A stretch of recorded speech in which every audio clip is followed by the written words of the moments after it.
Shalom pemirsa yang diberkati Tuhan, bertemu kembali dalam seri pelajaran Sekolah Sabat. Sebelum kita mendengarkan pelajaran Sekolah Sabat, kita sama-sama tunduk kepala dan kita berdoa.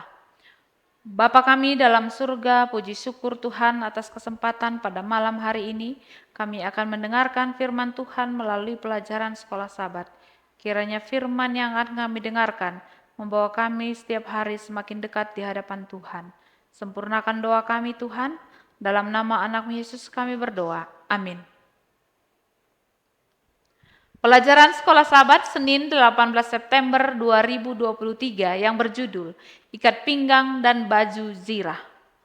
Bagaimanakah Paulus membayangkan orang percaya memulai persiapan mereka untuk peperangan melawan kejahatan? Efesus 6 ayat 14 dan kita bisa lihat juga di dalam 1 Petrus 4 ayat 1 dan 1 Petrus 5 ayat 8 serta Roma 8 ayat 37 sampai 39. Di dalam Efesus 6 ayat 14, jadi berdirilah tegap, berikat pinggangkan kebenaran dan berbaju zirahkan keadilan. 1 Petrus 4 ayat 1, jadi karena Kristus telah menderita penderitaan badani, kamu pun harus juga mempersenjatai dirimu dengan pikiran yang demikian. Karena barang siapa telah menderita penderitaan badani, ia telah berhenti berbuat dosa. Di dalam 1 Petrus 5 ayat 8, sadarlah dan berjaga-jagalah. Lawanmu si iblis berjalan keliling, sama seperti singa yang mengaum-ngaum dan mencari orang yang dapat ditelannya. Di dalam Roma 8 ayat 37 sampai 39.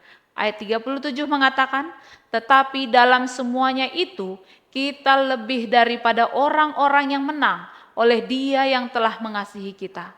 Ayat yang ke-38, sebab aku yakin bahwa baik maut maupun hidup, baik malaikat-malaikat maupun pemerintah-pemerintah, baik yang ada sekarang maupun yang akan datang. Ayat 39, atau kuasa-kuasa yang baik yang di atas maupun yang di bawah, ataupun sesuatu makhluk lain, tidak akan dapat memisahkan kita dari kasih Allah yang ada di dalam Kristus Yesus Tuhan kita. Peringatan Paulus tentang peperangan yang sengit di dalam Efesus 6 ayat 13. Mempersiapkan pembaca terhadap panggilan terakhirnya untuk berdiri yang keempat, bandingkan dengan Efesus 6 ayat 11 dan 13.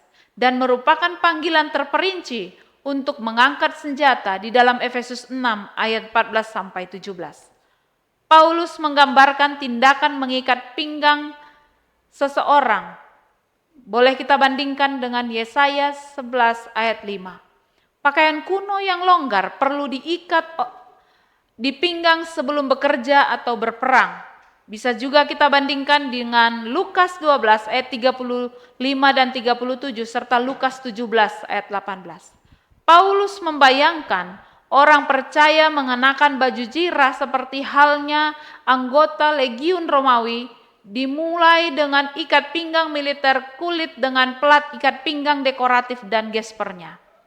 Dari ikat pinggang tergantung sejumlah tali kulit yang ditutupi dengan cakram logam bersama-sama membentuk celemek yang dikenakan sebagai lencana pangkat untuk efek visual.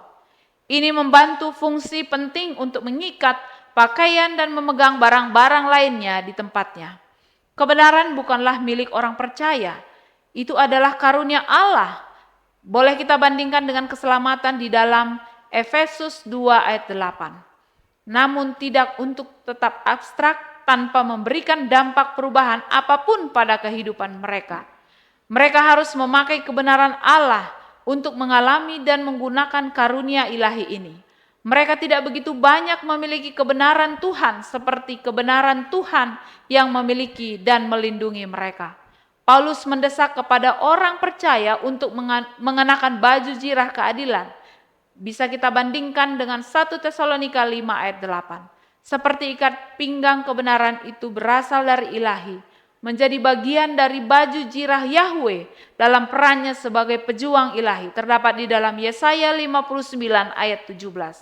Pelindung tubuh yang digunakan oleh tentara pada zaman Paulus terbuat dari besi atau cincin besi kecil yang saling terikat. Baju besi bersisik kecil, sisik perunggu atau besi yang tumpang tindih, atau rantai besi yang tumpang tindih yang diikat bersama. Pelindung tubuh atau baju zirah itu melindungi orang-orang vital dari pukulan dan dorongan musuh. Dengan cara yang sama, orang percaya harus mengalami perlindungan rohani yang ditawarkan oleh karunia kebenaran yang dilindungi Allah. Di Efesus, Paulus menghubungkan kebenaran, righteousness, dengan kekudusan, kebaikan, kebenaran atau truth. Terdapat di dalam Efesus 4 ayat 24 serta Efesus 5 ayat 9, menganggapnya sebagai kualitas memperlakukan orang lain dengan adil dan baik, terutama sesama anggota gereja. Dengan cara-cara apakah Anda telah mengalami gagasan bahwa kebaikan, kekudusan, dan kebenaran dapat menjadi perlindungan? Tuhan memberkati. Mari kita sama-sama berdoa. Bapa kami dalam surga, puji syukur Tuhan atas kesempatan pada malam hari ini. Biarlah kami sebagai umat-umat Tuhan memakai baju zirah kebenaran. Ketika kami menggunakannya, kami akan terhindar dari segala perbuatan dosa yang mengundang kami untuk jauh daripada Tuhan. Kami serahkan seluruh kehidupan kami ke dalam tangan-Mu Tuhan. Kiranya Roh Kudus-Mu selalu bersama-sama dengan kami. Sempurnakan doa kami, dalam nama anak Yesus kami berdoa. Amin.